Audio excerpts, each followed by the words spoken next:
Good day. My name is Lanjay Valencia, and we discuss about the ear. All we know that hearing is the one special senses of the ear, and we have two types of equilibrium, the static and kinetic. The static has a gravity to determine position, such as right and left side, upside down, and in between, while kinetic is about the motion regarding the speed and direction. And also, we have three main divisions of the ear. The first one is external or outer ear that composed of auricle, external auditory meatus, and tympanic membrane. Auricle is also known as pinna. It is the external ear flap and also act as a radiator or thermoregulation. While external auditory meatus is a tube-like passage that carry earbone sound, and tympanic membrane, or eardrum, is cover the end of the external auditory meatus that vibrates when struck by the earbone sound and carries sound energy into the middle ear. Middle ear. The middle ear begins where external ear ends, with the tympanic membrane. The middle ear is an air-filled cavity lined with mucous membrane. Malleus. It is one of the three auditory ossicles in each ear, also called the hammer. It is a tiny club-shaped bone attached to the eardrum. It vibrates when sound waves pass to it from the eardrum. Incus, also called the anvil. These tiny bones form a synovial joint with the malleus. The incus vibrates when it receives energy from the malleus. Stapes, also called the stirrup because of its shape. This ossicle is joined to the incus from which it receives vibration. A flat portion of the stape fits into the oval window, a passage into the inner ear. Because of the structure, relationship of these chains of ossicles, sound waves are carried from the tympanic membrane to the oval window. This is from the external ear to the inner ear. Along the way, the vibrations are amplified for better reception. Auditory eustachian tube. This is collapsible tube running between the middle ear and the pharynx. It allows internal air pressure to equalize with atmospheric air because so that high pressure on one side does not distort or muffle the eardrum. The mastoid ear cells are thought to protect the delicate structures of the ear, regulate air pressure, and possibly protect the temporal bone during trauma. When the mastoid cells become infected or inflamed, often as a result of an unresolved middle ear infection, mastoiditis can develop. The middle ear also has an opening to the mastoid ear cells in the mastoid process of the temporal bone. Inner ear. Third division, receptors for hearing and equilibrium are located, found within a hollow area in the petrous portion of the temporal bone.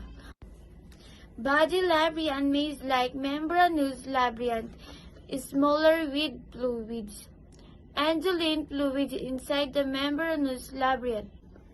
Peripheral fluid outside labyrinth has three regions: cochlea, vestibule, and semicircular canal. Semicircular canals are three round passages, each on different plane.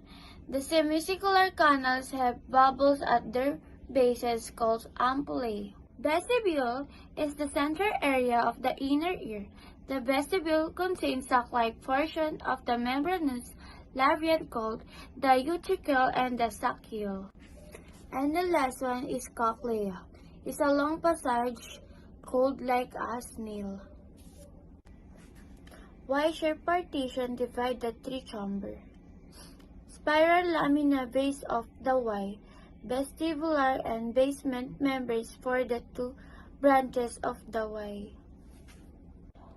And the cochlear duct is spaced between two membranes filled with enzyme.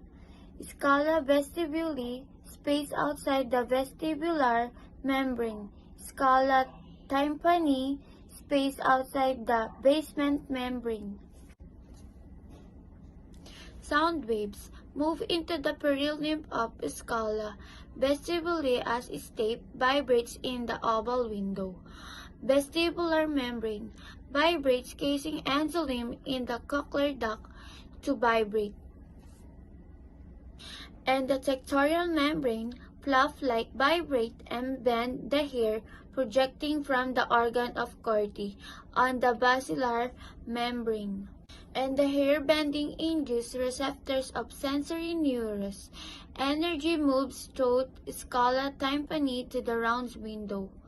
Cochlear nerve is a carries information to auditory areas in the brain. Vestibular cortex is the portion of the cerebrum which responds to input from the vestibular system. Olfactory cortex is the portion of the cerebral cortex concerned with the sense of smell. Auditory cortex is the part of the temporal lobe that processes auditory information in humans. It is part of the auditory system performing basic and higher functions in hearing.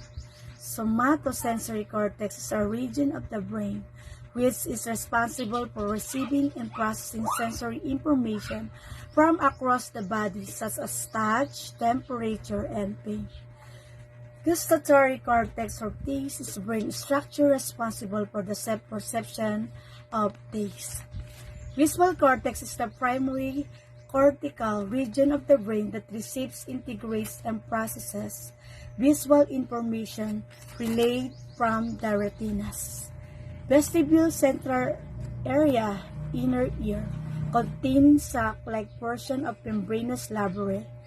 Auricle. The auricle is more sensitive to horizontal acceleration, whereas the saccule is more sensitive to vertical acceleration. Macula, patch of sensory hair cells. Otoliths, gelatin coating embedded with hard, tiny crystal covers the macula. When head is tilted, gravity pulls on the heavy otoliths and hair bends induces receptor potential. Vestibular nerve branch of the vestibulocochlear, CN number 8, where sensory information regarding effects of gravity, static equilibrium is transmitted to the brain. Semicircular canals, 3 round passages on different planes. Ampullae, bubble at the bases of the semicircular canals. Crista ampullaris, crest of tissue, fats of sensory hair cells. Cupula, gelatinous mass without otoliths covering the arista ampullaris. When speed or direction movement on the head changes the inertia of the perilimb within the semicircular canals, causes it to circulate. As perilimb circulates, it pushes the cupula, generates receptor potential in the crista ampullaris. Vertebral nerve carries signal to the brain, interpreted as kinetic or dynamic equilibrium. The order of sound wave is auricle, external auditory meatus, tympanic membrane, malleus, incus, stapes, perilimbs, entolimbs, and tectoral membrane. In ear division, auricle is external, body labyrinth is inner, cochlea is inner, and external auditory meatus is external. 5. Incus, middle ear. 6. Malleus, middle ear. 7. Membranous labyrinth, inner ear. 8. Organ of Corti, inner ear.